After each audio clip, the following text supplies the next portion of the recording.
Albert Einstein once said, everybody's a genius. But if you judge a fish by its ability to climb a tree, it will live its whole life believing that it is stupid.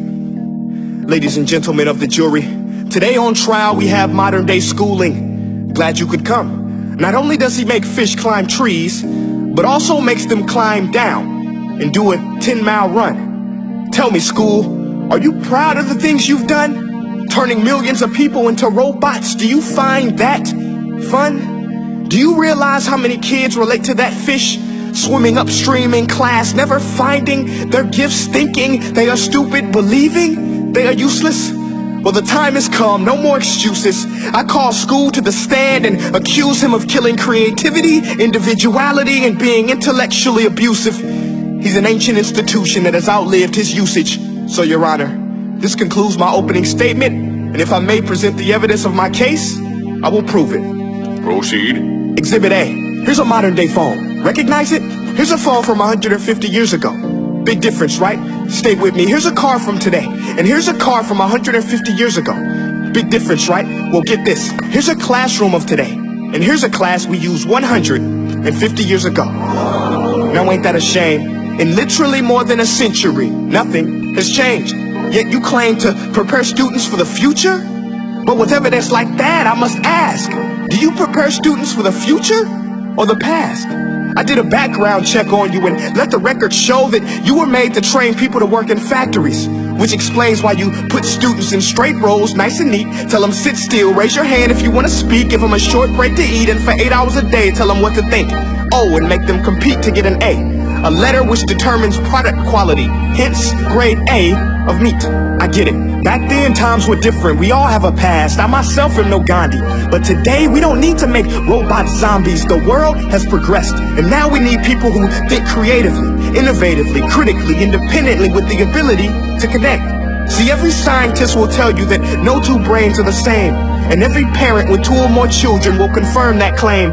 So please explain why you treat students like cookie cutter frames or snapback hats, giving them this one-size-fits-all crap. Watch your language. Sorry, Your Honor, but if a doctor prescribed the exact same medicine to all of his patients, the results will be tragic. So many people will get sick, yet when it comes to school, this is exactly what happens. This educational malpractice, where one teacher stands in front of 20 kids, each one having different strengths, different needs, different gifts, different dreams, and you teach the same thing the same way? That's horrific. Ladies and gentlemen, the defendant should not be acquitted. This may be one of the worst criminal offenses ever to be committed. And let's mention the way you treat your employees. Objection. Overruled. I want to hear this. It's a shame. I mean, teachers have the most important job on the planet, yet they're underpaid? No wonder so many students are short-changed. Let's be honest. Teachers should earn just as much as doctors, because a doctor can do heart surgery and save the life of a kid.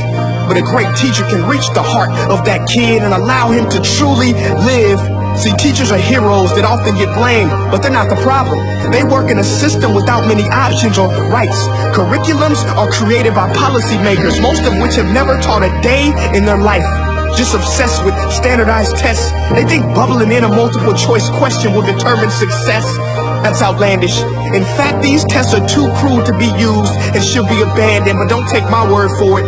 Take Frederick J. Kelly, the man who invented standardized testing, who said, and I quote, "These tests are too cruel to be used and should be abandoned." Ladies and gentlemen of the jury, if we continue down this road, the results will be lethal. I don't have much faith in school, but I do have faith in people. And if we can customize healthcare, cars, and Facebook pages, then it is our duty to do the same for education, to upgrade and change and do away with school spirit, because that's useless. Unless we're working to bring the spirit out of each and every student, that should be our task. No more Common Core. Instead, let's reach the core of every heart in every class. Sure, math is important, but no more than art or dance. Let's give every gift an equal chance. I know this sounds like a dream, but countries like Finland are doing impressive things.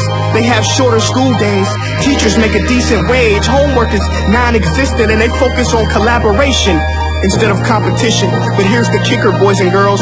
Their educational system outperforms every other country in the world. Other places like Singapore are succeeding rapidly. Schools like Montessori, programs like Khan Academy, there is no single solution. But let's get moving, because while students may be 20% of our population, they are 100% of our future. So let's attend to their dreams, and there's no telling what we can achieve. This is a world in which I believe, a world where fish are no longer forced to climb trees. I rest my case.